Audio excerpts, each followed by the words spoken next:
시편 6편입니다. 1절부터 10절 말씀 교독하겠습니다. 시편 6편 1절.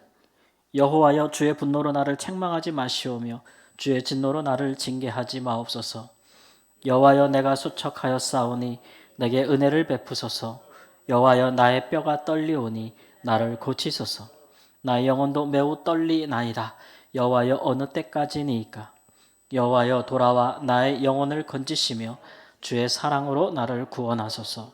사망 중에서는 주를 기억하는 일이 없사오니 수월에서 주께 감사할 자 누구리이까?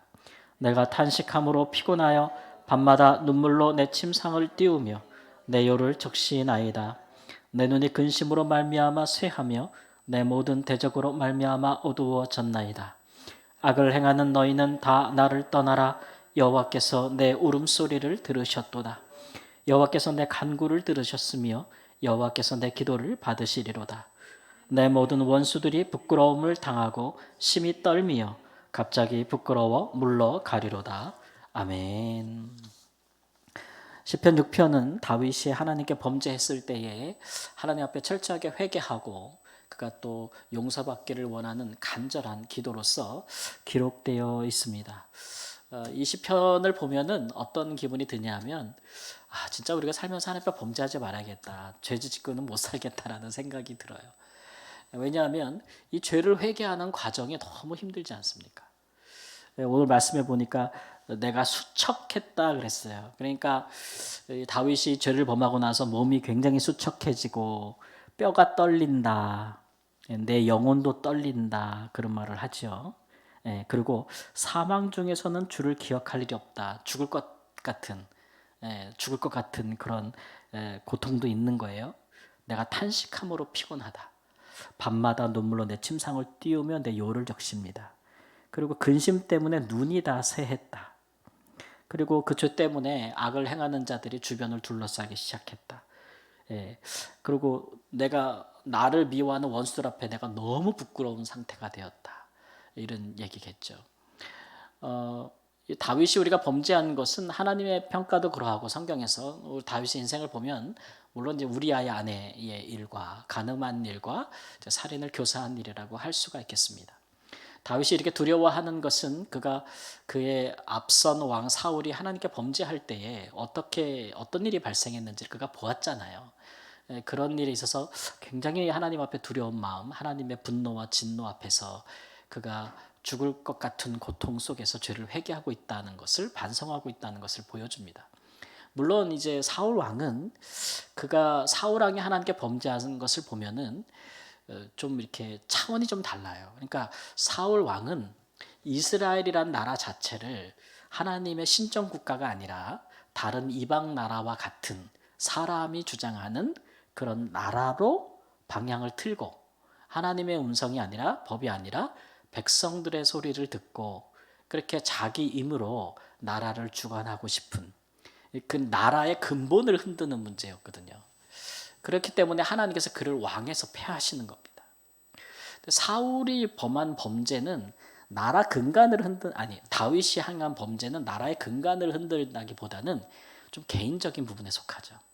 그렇죠? 그래서 육신의 정욕에 끌려서 다른 사람의 아내를, 자기 부하의 아내를 이제 간음하게 되고, 뭐 겁탈 같은 수준이죠, 사실은. 그렇게 하게 되고 그 죄를 감추기 위해서 또 전쟁에 나간 자기 부하를 살인하도록, 죽도록 교사하는 그런 부분이기 때문에 사울의 범죄는 굉장히 국가적인 차원과 공적인 차원의 부분이 있었고, 다윗의 범죄는 좀 개인적인 차원의 그런 범죄가 있었기 때문에 제 생각에는 하나님께서 그 죄의 질과 차원에 따라서 달리 그에게 죄값을 물으신다고 생각합니다.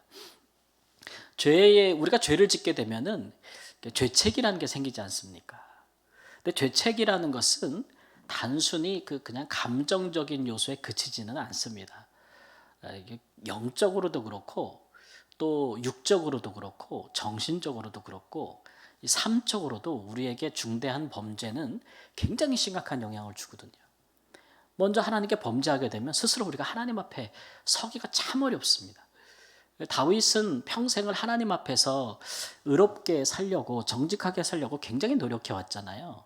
하나님께 범죄하지 않기 위해서 어떤 고난을 당해도 내가 범죄하지 않겠다라는 아주 그런 굳은 결심, 그런 걸 가지고 실행에 옮겼던 사람이기 때문에 그만큼 하나님 앞에서 의롭고 거룩하게 살고자 했기 때문에 그가 범죄한 일이 발각되고 또 그 일들이 하나님께서 책망을 하셨을 때 그가 하나님 앞에 얼마나 부끄러웠을지를 한번 생각해 보시고, 그 다음에 또 자기 자신에 대한 실망감이 얼마나 컸겠어요.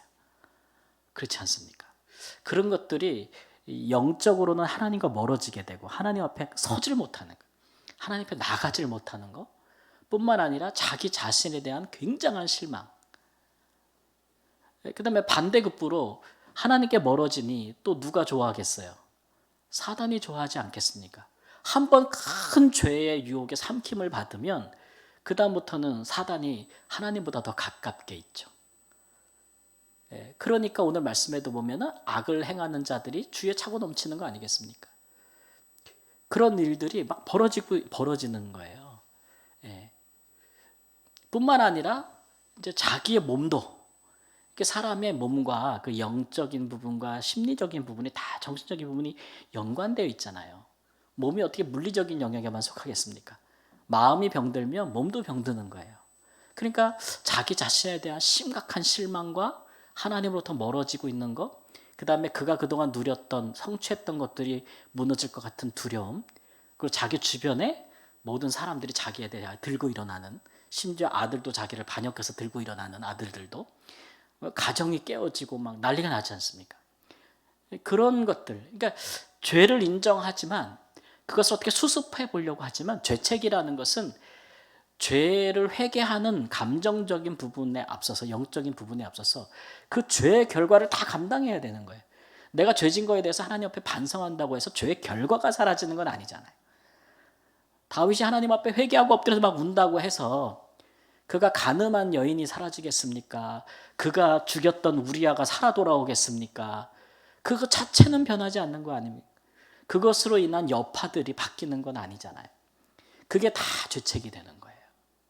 그러니까 회개라는 것은 그런 것들을 다 감당해야 되는 것까지 다 포함되어 있는 거기 때문에, 참 회개라는 것은 그 죄의 질과 양에 따라서 참 어려운 부분입니다. 특별히 내가 그런 것들을, 내 양심을 굳게 하고 내 마음을 하나님 앞에서 돌같이 딱딱하게 해서 화인만장 양심처럼 모른 척하거나 그냥 깡그리 무시하고 가거나, 아니면 내가 할 수 있는 모든 수단을 써서 다 가려 없는 것처럼 그렇게 하고 가거나 그럴 수도 있겠죠. 근데 그거는 회개의 길이지 아니지 않습니까? 근데 진실로 우리가 범죄한 일에 대해서 하나님께 회개한다고 생각해 보십시오. 되게 어려운 길입니다. 자기 자신도, 육체도, 영혼도, 마음도, 자기의 삶도, 지은 죄의 결과를 수습하기에는 참 어려운 거예요. 다윗 같은 사람도 굉장히 어려웠다는 것을 보여주고 있는 거죠. 그가 왕이지만 통치자로서 몸이 병들고, 여러분 나라를 다스리는 왕이 몸이 병들고 쇠약해졌다고 생각해 보십시오. 나라에 어떤 일들이 일어나겠습니까? 일단 우리가 다윗에게서 보는 거예요. 권력을 차지하고 싶은 자들이 여기저기서 일어나는 거 아니겠습니까? 그 아들들도 그러하고, 그다음에 왕으로서 해야 될 업무를 못하는 거예요. 다윗도 자기가 해야 될 재판 같은 걸 못하니까 다른 사람이 그걸 가로채지 않습니까? 예? 자기가 죄를 수습하기 위해서 자기가 간음했던 여인, 자기가 그 남편을 죽게 했던 그 여인을 자기 아내로 맞이합니다. 그러나 자기가 간음했을 때 가졌던 아이는 또 죽습니다. 이런 여러 가지 과정, 집안에서 아버지로서 왕으로서의 자녀들에게 신뢰를 잃어가는 과정, 신하들에게 신뢰를 잃어가는 과정, 권위가 상실되는 과정, 이런 것들은 다 포함되는 거예요. 이 회개라는 게. 그러니까 진짜 죽을 것 같다는 거 아니겠습니까? 근데 하나님, 내가 여기서 죽으면 스올에 가서 죽게 감사할 자가 누굽니까? 하는 거죠. 내가 죽어서, 옛날에는 구약 사람들은 죽으면 스올이라는 곳에 간다고 생각했거든요. 거기 가서 내가 거기서 하나님께 감사할 수는 없잖아요. 죽음으로 다 때울 수는 없는 거 아닙니까? 그러니까 다윗이 하나님 앞에서 지금 뭐 하냐면 우는 거예요. 8절 말씀해 보니까 운다 그랬어요. 이거는 자기가 해결할 수 있는 문제가 아닌 거예요. 울고 탄식하고 얼마나 그랬으면 눈이 다 쇠해져 있다. 밤마다 울었다 그랬어요. 탄식했다 그랬어요. 수척해졌다 그랬어요. 뼈가 떨렸다 그랬어요. 그리고 그 기간이 굉장히 길어요. 그러다 보니까 어느 때까지 하나님이 전처럼 가깝게 안 느껴지는 거예요. 굉장히 하나님께서 나를 떠났다고 느껴지니까 하나님은 언제 돌아오시냐고, 언제까지냐고, 언제까지 나를 징계하실 거냐고, 그만 화내시면 안 돼요. 이게 다 회개의 과정에 포함되는 거기 때문에 우리가 예수님을 믿고 우리가 범죄했을 때에 우리의 죄에 대한 사함이 있고 용서가 있는 우리의 은혜가 있다는 건 너무 놀라운 은혜입니다. 그죠? 근데 그래서 회개를 가볍게 보면 안 되는 거예요. 회개라는 것은 너무 고통스러운 과정인 거예요. 너무 고통스러운 과정. 그러니까 우리가 그 은혜를 알지만 이런 과정을 거치기가 참 두렵지 않습니까? 그렇죠? 그러니 죄를 져야겠어요, 안 져야겠어요? 중한 죄를 져야겠어요, 안 져야겠어요? 안 져야 되죠. 이런 과정을 거친다는 건 너무 고통스러운 일입니다. 그렇기 때문에 우리가 죄를 짓지 않아야 되는 거예요. 예.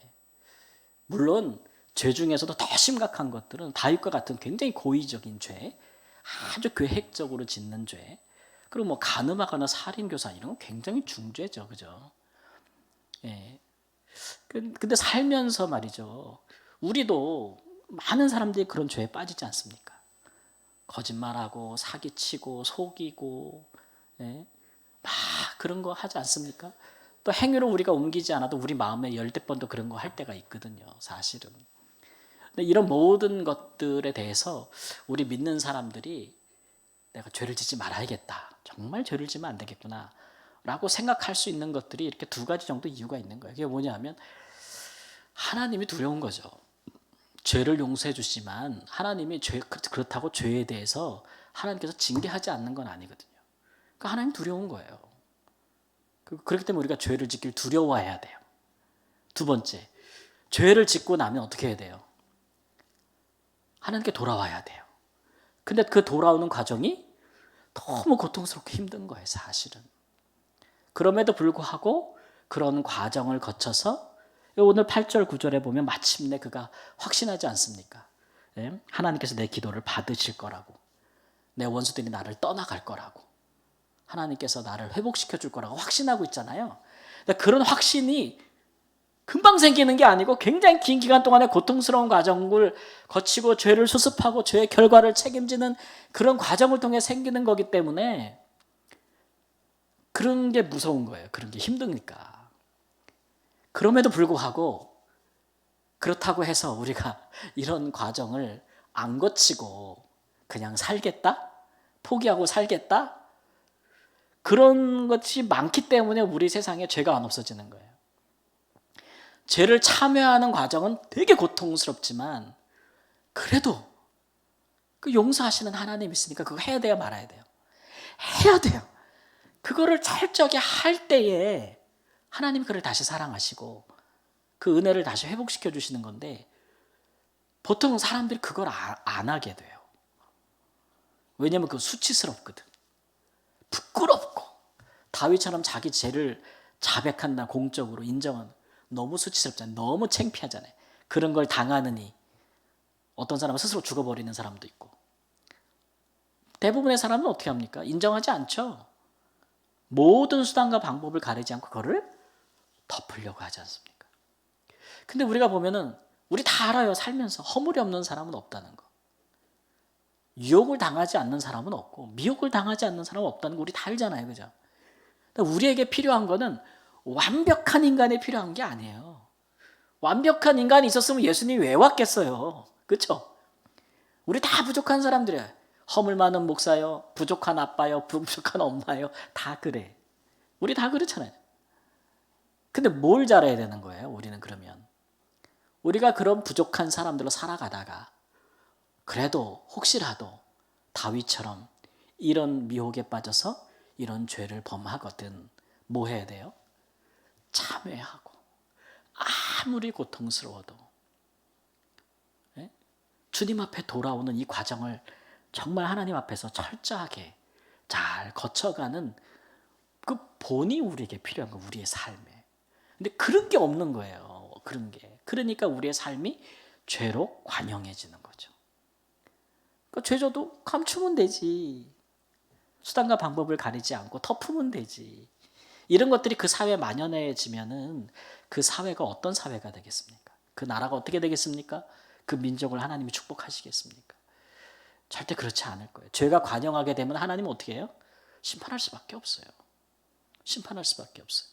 죄가 없을 수는 없으나 죄를 정결하게 깨끗함을 받고 사함을 받는 이 고통스러운 과정을 하나님의 은혜로 여기면서 잘 이거를 하는 사람들이 있어야 죄가 관영함이 그치고, 그 다음에 다시 거룩해지는 은혜가 있는 거 아니겠습니까? 그 길이 십자가의 길인데 그게 쉽겠냐고요. 근데 우리는 예수님을 아니까 우리 그리스도인들은 완전해서가 아니고 그런 것들을 잘 하는 거죠. 내가 범죄할 때 잘못했어요? 그러면 그거를 수습하고 다시 돌아오게 하는 참 회개를 우리는 고통스러워도 잘, 부끄러워도 잘 하는 사람이어야 된다는 거죠. 그런 것들이 우리 사회를, 우리 가정과, 그렇지 않으면 죄가 계속 남아있는 거예요. 그죠? 그런 것들이 우리를, 가정과 우리 사회를, 인생을 하나님 앞에서 복되게 하는 건 아니겠습니까? 그러니까 다윗이 그런 부분에 대해서 그가 범죄함이 없었기 때문이 아니라 그 범죄함을 이런 과정을 통해서 그가 하나님 앞에 철저하게 회개하며 돌아왔기 때문에 그 이후에 하나님이 그를 다시 사랑하시는 거고, 그런 것에 대한 귀한 본이 되는 부분인 거죠. 우리 삶에도 그런 은혜가 있으면 좋겠습니다. 내가 뭐 잘못했어요. 그러면 어떻게 해야 돼요? 가서 잘못했다. 내가 자식한테 잘못했어요. 근데 야, 이거 진짜 애비가 내가 자식한테 가가지고 내가 목사가 돼가지고 집사님한테 가서 집사님 제가 잘못했습니다. 혀 깨물고 죽고 말지 내가 이걸 하겠어? 어? 내가 혀 깨물고 죽지. 내가 애들한테 가서 엄마가 잘못했다. 야, 아빠가 진짜 잘못했다. 눈물 뚝뚝 흘리면서 하고 싶겠냐고. 그 근데 해야 돼요. 잘못한 일이면. 그죠? 서로가 서로에게 죄를 고하고, 집사님 내가 잘못했어요. 교회에서는 권사님 내가 잘못했어요. 장로님 내가 허물이 많아요. 용서하세요. 그렇게 진실로 참여하면 용서하는 사람들은 시간이 걸릴 수 있고 하겠지만 안 하면 용서하는 걸 더 힘들게 해요. 잘못한 사람이 용서를 빌지 못하면 용서하는 사람은 더 고통스러워요. 그렇지 않겠습니까? 그런 일들을 우리가 잘해야 하나님의 은혜와 축복이 늘 우리 가운데 머무는 줄 믿습니다. 아멘. 우리